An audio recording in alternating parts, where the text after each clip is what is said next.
ಇವತ್ತು ನಾನು ನಿಮಗೊಂದು ಶಾಕಿಂಗ್ ಸುದ್ದಿಯನ್ನು ತೋರಿಸ್ಲಿಕ್ಕಿದ್ದಾನೆ. ಆ್ಯಕ್ಚುಲಿ ನನಗೂ ಸಹ ಇದು ಶಾಕಿಂಗ್. ಯಾಕಂದರೆ ಒಂದು ವಿಡಿಯೋದಲ್ಲಿ ಈಗ ಏನು ನೀವು ಯೂಟ್ಯೂಬ್ಗೆ ಜನರಲಿ ಓಪನ್ ಮಾಡ್ತೀರಾ, ವಿಡಿಯೋ ತೋರಿಸುತ್ತಲ್ವ, ಸೊ ಆ ವಿಡಿಯೋ ವಿಸಿಬಲ್ ಇದೆ. ಬಟ್ ನೋಡಿ ಇಲ್ಲಿ 9:11 ನೇತ್ರಾವತಿಯಲ್ಲಿ ನಾನು ನೋಡಿದೆ. ಇಲ್ಲಿ ನೋಡ್ತಾ ಇದ್ದೀರಲ್ಲ ನೀವೀಗ. ಸೊ ಇಲ್ಲಿ ನಿಮಗೆ 9:11 ನೇತ್ರಾವತಿಯಲ್ಲಿ ನಾನು ನೋಡಿದೆ. ಈ ವಿಡಿಯೋ ಅವೈಲೇಬಲ್ ಇದೆ. ಬಟ್ ನೀವು ಈ ಪೇಜಿಗೆ ಹೋದರೆ ಈ ಪೇಜಲ್ಲಿ this channel is not available ಅಂತ ಬರ್ತಾ ಇದೆ.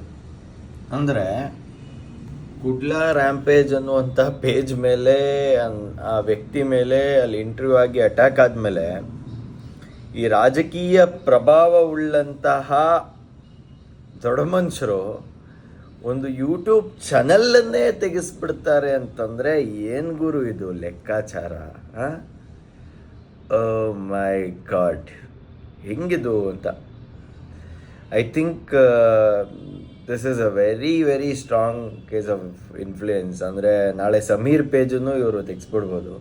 This channel is not available ಅಂತ ಲಿಟ್ರಲಿ ಬರ್ತಿದೆ. ಇಮ್ಯಾಜಿನ್ ಮಾಡ್ಕೊಳ್ಳಿ ವಾಟ್ಸ್ ಹ್ಯಾಪ್ನಿಂಗ್ ಇನ್ ಸೊಸೈಟಿ ಅಂತ.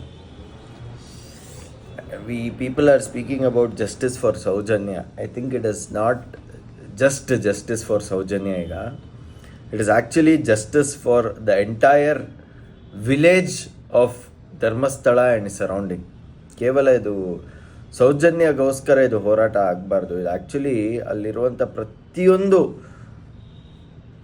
ಅನ್ಐಡೆಂಟಿಫೈಡ್ ಬಾಡೀಸ್ ಮತ್ತು ಅನ್ಐಡೆಂಟಿಫೈಡ್ ಈಗ ಶವಗಳು ಪ್ರತಿಯೊಂದಕ್ಕೂ ಅಲ್ಲಿ ನ್ಯಾಯ ಸಿಗಬೇಕು. I think I don't know ಈ ಮಾಸ್ಕ್ ಮ್ಯಾನ್ ಯಾರಾಗಿ ರಿವೀಲ್ ಆಗ್ತಾರೆ, ಫೇಕ್ ಆಗ್ತಾರಾ, ರಿಯಲ್ ಆಗ್ತಾರಾ ಅಂತ. But I really hope